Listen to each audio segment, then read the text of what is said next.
Brillanti Dance. Kull nhar ta' ġimgħa fit-8:30 dejjem fuq One.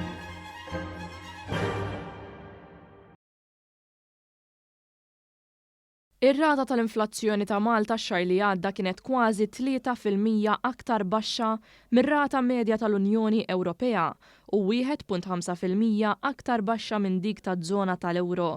Ċifri pubblikati mill-Uffiċċju tal-Istatistika tal-Unjoni Ewropea il-Eurostat juru li r-rata annwali tal-inflazzjoni ta' pajjiżna fi frar kienet 7% li hija aktar baxxa minn dik ta' 21 minn 26 pajjiż ieħor membru tal-Unjoni Ewropea.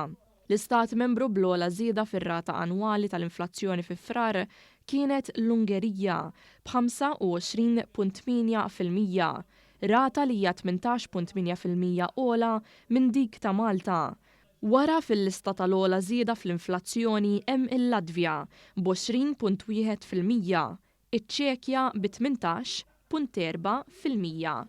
F'Malta il-Gvern qed ikompli għaddej b'miżuri biex jilqa' għal pressjoni internazzjonali fuq il-prezzijiet tal-enerġija, tal-fuels u tal-qmugħ billi jinvesti l-miljuni biex iżomm il-prezzijiet tagħhom stabbli għan-nies u għan-negozji. B'hekk qed jassigura li sa fejn jista' jintervjeni l-Istat jittaffa l-piż maħluq minn din il-kriżi fil-prezzijiet tal-enerġija u tal-ikel, ikkaġunata mill-gwerra fl-Ukrajna.